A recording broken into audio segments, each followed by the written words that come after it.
يا نفس إن لم تظفري لا تجزعي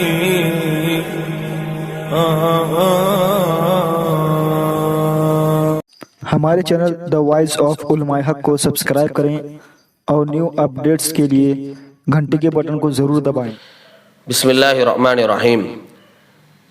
پارہ نمبر 2 کا خلاصہ پیش خدمت ہے۔ اخلاق کو سنوارنے کے 5 اصول کو بیان کیا گیا۔ نمبر 1 اللہ کا ذکر، نمبر 2 اللہ تبارک تعالیٰ کا شکر، نمبر 3 صبر، نمبر 4 دعا اور نماز کی پابندی، نمبر 5 شاعر اللہ کی تعظیم۔ شاعر اللہ کی تعظیم کا مطلب یہ ہے، شاعر کے معنی ہیں علامات، یعنی دین کی وہ تمام علامات جیسا کہ صفا مروہ ہے اور قربانی کے جانور ہیں، اسی طرح سے مدارس ہیں، خانقاہیں ہیں، مساجد ہیں، اس کو کہا جاتا ہے شاعر اللہ۔ اس کی تعظیم بھی کرنا ضروری ہے۔ اس کے بعد جو ہے دعا کے شرائط کو بیان کیا گیا، 2 شرطوں کو بیان کیا گیا۔ پہلی شرط یہ ہے کہ دعا صرف اور صرف اللہ تبارک تعالیٰ سے مانگی جائے، اور دوسری شرط یہ بیان کی گئی کہ اس یقین کے ساتھ مانگی جائے کہ اللہ تبارک تعالیٰ ضرور میری اس دعا کو قبول کرے گا۔ پھر آگے چل کر اللہ تبارک تعالیٰ نے روزوں کی فرضیت کے تعلق سے کہا کہ تم پر روزے فرض کیے گئے ہیں جیسا کہ تم سے پہلی امتوں پر فرض کیے گئے تھے، تاکہ تم متقی اور پرہیزگار بن جاؤ۔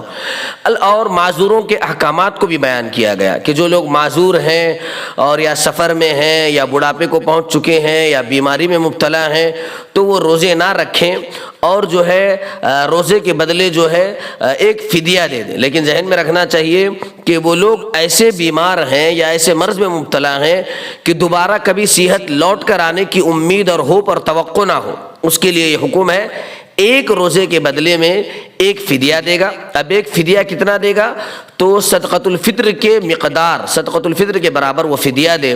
اب صدقۃ الفطر 1.25 کلو گیہوں کے اعتبار سے بھی دے سکتا ہے، اللہ نے استطاعت دی ہے، مال دیا ہے تو کشمش کے اعتبار سے بھی دے سکتا ہے۔ اسی طرح سے اگر کوئی شخص سفر شرعی پر ہے اور شرعی اعتبار سے اگر مسافر ہے، اس کے لیے یہ حکم ہے کہ وہ رمضان میں روزہ نہ رکھے اور رمضان کے بعد جو ہے اس روزے کی قضا کر لے۔ وہ فدیہ نہیں دے سکتا، اس کو رمضان کے بعد روزے کی قضا رکھنا پڑے گا۔